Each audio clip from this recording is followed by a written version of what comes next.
വേദിയിലിരിക്കുന്ന വിശിഷ്ടരെ, പ്രിയമുള്ളവരെ, എന്നോട് 2 വാക്ക് പറയണമെന്ന് പറഞ്ഞു. സാധ്യമല്ല, 2 വാക്കിൽ അവസാനിപ്പിക്കാമെന്ന് അത് ശരിയാവില്ല. കാരണം ഞാൻ എന്താ പറയാ, വർഷങ്ങൾക്ക് മുമ്പ്, ഇപ്പം ഞാൻ സിനിമയിൽ വന്നിട്ടൊരു 5 വർഷം എന്നൊക്കെ വേണമെങ്കിൽ പറയാതെ, പ്രായം കുറയ്ക്കാൻ എല്ലാവരും പറയും. ഇപ്പൊ വന്നപ്പോൾ തന്നെ ഈ ഡയറക്ടർ പറഞ്ഞ് എന്നെ മനസ്സ് വിഷമിച്ചു. ഞാൻ കുഞ്ഞായിപ്പോ തൊട്ട് കാണാൻ തുടങ്ങിയത്. ഇത് എന്താണെന്ന് എനിക്ക് മനസ്സിലാവുന്നില്ല. ഇവരൊക്കെ കുഞ്ഞായി വളരുമ്പോൾ ഞാനിങ്ങനെ നിൽക്കുന്നത് എന്തുകൊണ്ടാണെന്നറിയോ? നമ്മൾ മനസ്സ് നന്നായി നടന്നു കഴിഞ്ഞാൽ നമ്മൾ അങ്ങനെയൊക്കെ ഇരിക്കും. അതാണ് സത്യം. മനസ്സ് നന്നാക്കി നടന്നു ഇതേപോലെ എന്നെ പോലെ സ്മാർട്ടായിട്ട് ഇരിക്കാൻ പറ്റും. അപ്പോ ആ കുഞ്ഞായതിന് മറുപടി ഞാൻ കൊടുത്തു. എനിക്ക് വലിയ പ്രായമൊന്നും ആയിട്ടില്ല മനസ്സിന്. പിന്നെ ജോൺസൺ മഞ്ഞളി, സത്യം പറഞ്ഞാൽ എനിക്ക് അഭിമാനമുണ്ട്. കാരണം ഞാൻ സ്ത്രീ എന്നൊരു സീരിയൽ എല്ലാവരും കണ്ടു കാണുമെന്ന് വിചാരിക്കുന്നു. അതിൽ തൊട്ടേ ജോൺസൺ മഞ്ഞളി ഞാൻ കേട്ട നല്ല ഫ്രണ്ട്ഷിപ്പ് ഉള്ളതാണ്. അപ്പോൾ അന്ന് മുതൽ അദ്ദേഹത്തിന്റെ ആഗ്രഹങ്ങളാണ് സിനിമ. സിനിമ എന്ന് പറഞ്ഞാൽ ഇങ്ങനെ ജീവനെ പോലെ കൊണ്ടു നടക്കുന്ന ഒരു വ്യക്തിയാണ് ജോൺസൺ മഞ്ഞളി. ആ അദ്ദേഹത്തിന് ഇത് പിന്തുണനായിട്ട് വന്ന ആ പ്രൊഡ്യൂസർ ആയല്ലോ അദ്ദേഹത്തിന് കൊടുക്കുന്ന ഒരു കാര്യം. കാരണം നമുക്ക് പല പല ആഗ്രഹങ്ങളുണ്ടാവും. ആ ആഗ്രഹങ്ങൾ സഫലീകരിക്കണം എന്നുണ്ടെങ്കിൽ ആരെങ്കിലും ശക്തമായിട്ട് പുറകിൽ വേണം. എന്റെ ജീവിതത്തിൽ എന്റെ ശക്തി എന്ന് പറഞ്ഞാൽ എന്റെ ഭർത്താവും എന്റെ കുടുംബവും തന്നെയാണ്. അതുകൊണ്ടാണ് ഞാൻ ഇങ്ങനെ നിൽക്കുന്നത് തന്നെ.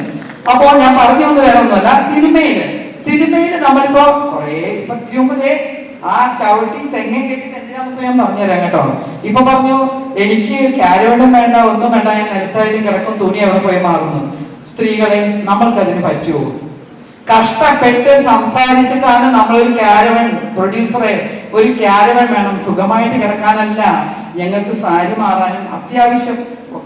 ഇപ്പൊ പറയണം മുട്ട് തുറക്കും 1, 2 അങ്ങനെ പല മുട്ടലുണ്ടെന്നൊക്കെ ഞാൻ ഇന്റർവ്യൂവിൽ പറഞ്ഞു കഴിഞ്ഞു. അപ്പൊ അങ്ങനെയുള്ള സാഹചര്യങ്ങളിൽ ഞങ്ങളെ പോലുള്ളവർക്ക് വളരെ ബുദ്ധിമുട്ടാണ്. ഇപ്പൊ ക്യാമറ എന്ന് പറയുന്നത് ബട്ടൺസിലടക്കം പൊട്ടിനകത്ത് ഒരു ക്യാമറ വെച്ചെടുക്കുന്ന കാലമാണ്. അപ്പൊ നമ്മൾ എങ്ങനെ നമ്മൾ സേഫ് ആയിട്ട്, അപ്പൊ അതുകൊണ്ടാണ് ക്യാരവണിൽ പോലും ഞങ്ങൾ ലൈറ്റ് ഓഫ് ചെയ്തിട്ടാണ് ഡ്രസ് മാറുന്നത്. പറയാൻ പറ്റില്ല, അതിനകത്ത് ക്യാമറയുണ്ടോ, ഇനി വരാനുള്ള വഴി തന്നില്ല. നിങ്ങൾ എല്ലാവരും മനസ്സിലാക്കുക. ഇനി എന്ത് കണ്ടാലും എന്ത് ചെയ്യാൻ പറ്റും? നമുക്ക് ഇതിൽ കൂടുതലൊന്നും സൂക്ഷിച്ച് നടക്കാൻ പറ്റില്ല. അങ്ങനെ ഒരു അവസ്ഥ ആയിക്കൊണ്ടിരിക്കുകയാണ്. പക്ഷെ നമുക്ക് ധൈര്യമുണ്ടോ? ഏത് ജോലി ചെയ്യാനും നമ്മുടെ ധൈര്യവും നമ്മുടെ തന്റേടവും മാത്രം മതി നമുക്ക് ഫീൽഡിൽ പിടിച്ചു നിൽക്കാൻ. ഒരാളെ കൂടെ പോയി കഴിഞ്ഞ് കുറെ നാൾ കഴിഞ്ഞ് വിളിച്ചു പറയാം, അതിനൊന്നും ആവശ്യമില്ല. അപ്പൊ പ്രതികരിക്കണം. നമ്മൾ പ്രതികരിച്ചിട്ട് മുന്നോട്ട് പോയി നോക്ക്. ഞാൻ ഇങ്ങനെ തന്നെ നിൽക്കും ഇനി എത്ര വർഷമാണെങ്കിലും. കാരണം എനിക്ക് ധൈര്യമുണ്ട്. ഏത് ജോലി സ്ഥലത്ത്, സിനിമാ ഫീൽഡ് ഇതിന്റെ കുത്തികയല്ല. സിനിമാ ഫീൽഡിൽ ആരും കുറ്റം പറയണ്ട. ഇതുപോലെ പല സ്ഥലങ്ങളും പല കാര്യങ്ങളും നടക്കുന്നുണ്ട്. ഈ കുഞ്ഞു കുട്ടികളെ 3 വയസ്സ് വരെ ആളുകളെ കൊണ്ടുപോയി കുഞ്ഞുങ്ങളെ പീഡിപ്പിക്കുന്നില്ലേ? ഇത് ഈ സിനിമാ ഫീൽഡ് മാത്രം എന്താ പ്രത്യേകത? ഒന്നുമല്ല. നമ്മൾ തിരിച്ചറിയുന്ന ആൾക്കാരെ, എന്റെ ബ്രദറിന്റെ കൂടെ പോയാലും അനുഭവം പോയി വേറെ ആളാട്ടോ എന്ന് ഞാൻ പറഞ്ഞ കേട്ടിട്ടുണ്ട്. എന്റെ ബ്രദറാണ്. അപ്പൊ അത് ഞങ്ങൾ സിനിമാക്കാർക്കുള്ള ഒരു അറിയപ്പെടുന്നതിന്റെ പ്രോബ്ലം ആണ്. പക്ഷെ ഇതൊന്നുമല്ല. സിനിമ എന്ന് പറഞ്ഞാൽ ഇഷ്ടപ്പെടുന്ന ജനങ്ങൾ ഒരുപാട് പേരുണ്ട്. അതിന്റെ പുറകിൽ പ്രവർത്തിക്കുന്നപ്പോ ജോസേട്ടൊക്കെ പടങ്ങളിൽ ഞാൻ ഒരുപാട് അഭിനയിച്ചിട്ടുള്ള ആളാണ്. ഇപ്പോഴും പറയും അതിവിശാലമായ ഷോറൂം. ഞാനേ ഓർത്തില്ല ഈ ഉടുപ്പിന്റെ നെഞ്ചത്ത് എഴുതി വെച്ചിട്ടുണ്ടെന്ന്. ആ പടം റിലീസ് ആയി കഴിഞ്ഞപ്പോൾ എനിക്ക് ആ ഒരു സീനിൽ തന്നെ ഞാൻ ഒരുപാട് പടമൊന്നും ചെയ്തപ്പോൾ എനിക്ക് ഭയങ്കര സ്റ്റാറൊന്നുമല്ല. ഞാൻ വളരെ കുറച്ച് പടത്തിൽ പൊട്ടില് കുറച്ച് തേങ്ങ ഇടുന്ന പോലെ കുറച്ച് സീൻ ചെയ്ത് വന്ന ആളാണ്. പക്ഷെ ഞാൻ ഇപ്പൊ നിൽക്കുന്നത് 1 കോടി രൂപ ലോട്ടറി അടിച്ചാൽ പോലും കിട്ടാത്ത ഒരു അവസ്ഥയിലാണ് ഞാൻ നിൽക്കുന്നത്. സിനിമയിൽ അഭിനയിച്ചുകൊണ്ട് മാത്രമാണ് എനിക്ക് എവിടെ ചെന്നാലും എന്ത് പ്രശ്നം ഉണ്ടെങ്കിലും എനിക്ക് അവിടെ ഒരു പ്രയോറിറ്റി കിട്ടുന്നത് സിനിമയിൽ അഭിനയിച്ചുകൊണ്ട് തന്നെയാണ്. കാരണം ഞാൻ ചെല്ലുന്ന സ്ഥലങ്ങളിൽ എനിക്ക് അതിനുള്ള ബഹുമാനം കിട്ടാറുണ്ട്. ഈ പറയുന്ന കാര്യങ്ങളൊക്കെ കുറെ പേര് പറഞ്ഞെടുക്കുന്നുണ്ട്. അതൊന്നും കറക്റ്റായിട്ട് ഒരു കാര്യവും സത്യാവസ്ഥയല്ല. നമ്മൾ എന്ത് ചെയ്യണം എന്ന് തീരുമാനിക്കേണ്ടത് ഞാനാണ്. ഞാൻ പറഞ്ഞിട്ടുണ്ട്, എന്റെ വാതിന്റെ കുറ്റിയിരിക്കുന്ന എന്റെ അകത്താ. അത് തുറക്കോ വേണ്ട തീരുമാനിക്കുന്നത് ഞാനാണ്. അത് തുറന്നോണ്ടൊന്നും നടക്കാൻ പോകുന്നില്ല. നമ്മൾക്ക് അഭിനയിക്കാൻ കഴിവുണ്ടോ, ജനങ്ങൾ നമ്മൾ സ്വീകരിച്ചിട്ടുണ്ടോ, നമുക്ക് തീർച്ചയായിട്ടും അവസരങ്ങൾ കിട്ടും. നമ്മൾ നിങ്ങളുടെ മുമ്പിൽ നിൽക്കുക തന്നെ ചെയ്യും. അങ്ങനെ നിൽക്കുന്ന ഒരാളാണ് ഞാൻ. അഭിമാനത്തോട് തന്നെ ഞാൻ പറയും. ഞാൻ പറഞ്ഞു വന്നത് ജോൺസൺ മഞ്ഞളിയെ കുറിച്ച് ഒന്നും കൂടെ പറയാതിരിക്കാൻ വയ്യ. അദ്ദേഹത്തിന്റെ ആഗ്രഹപ്രകാരം തന്നെ ഒരു നല്ല പ്രൊഡ്യൂസർ വരുന്നു, അവർ നല്ലൊരു ബാനർ ഉണ്ടാക്കുന്നു, ഒരു വലിയൊരു പ്രൊഡക്ഷനാണ് അവർ ഉണ്ടാക്കാൻ പോകുന്നത്. അതിന് എല്ലാവിധ സഹകരണവും നിങ്ങൾ എല്ലാവരും കൊടുക്കണം. കാരണം വലിയ ആളുകളെ, നമ്മൾ ഒരുപാട് ഉയർന്ന ആൾക്കാരെ എല്ലാം നമ്മൾ കൊണ്ടുവരേണ്ടത്. ഇതുപോലെ വരുന്ന സിനിമയെ സ്നേഹിക്കുന്ന, നെഞ്ചിൽ മുഴുവൻ അത് മാത്രം ചിന്തിക്കുന്ന അവരെ വിജയിപ്പിച്ചെടുക്കുകയാണ് നമ്മൾ ചെയ്യേണ്ടത്.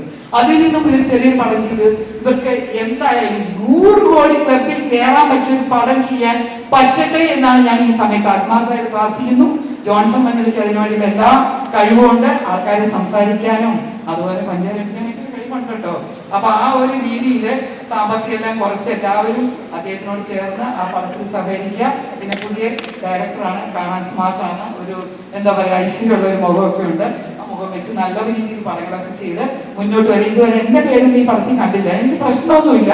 ഞാൻ പറഞ്ഞു അടം വിജയിച്ച് ഒരു ഷീൽഡ് വാങ്ങാൻ മിക്ക പടങ്ങളിൽ ഞാൻ അഭിനയിച്ച് ഷീൽഡ് വാങ്ങിയിട്ടുണ്ട്. ആവശ്യമുണ്ടെങ്കിൽ ഒരു സീനൊക്കെ തന്നെ എന്നെ എവിടെയെങ്കിലേക്ക് ഇടാം. അപ്പൊ അത് ഞാൻ മറന്നുപോയെങ്കിലും ഓർമ്മിച്ചു പോയെന്ന് മാത്രമേ ഉള്ളൂ. എന്തായാലും ഇതുപോലുള്ള അവസരങ്ങൾ നിങ്ങളെയൊക്കെ കാണാൻ സാധിക്കുക, 2 വാക്ക് നിങ്ങളുടെ മുമ്പിൽ സംസാരിക്കാൻ സാധിക്കുക, ഒരു അവസരം കിട്ടുക, ഇതൊക്കെ വലിയൊരു ഭാഗ്യമാണ്. ഇവിടെ ഇരിക്കുന്ന എല്ലാവരും പ്രഗത്ഭര്, നമ്മുടെ ആ തലയൊക്കെ മൊട്ടയടിച്ചിരിക്കുന്ന ആളെ കണ്ടോ, എന്ത് ഗ്ലാമറുള്ള ആളാന്നറിയോ.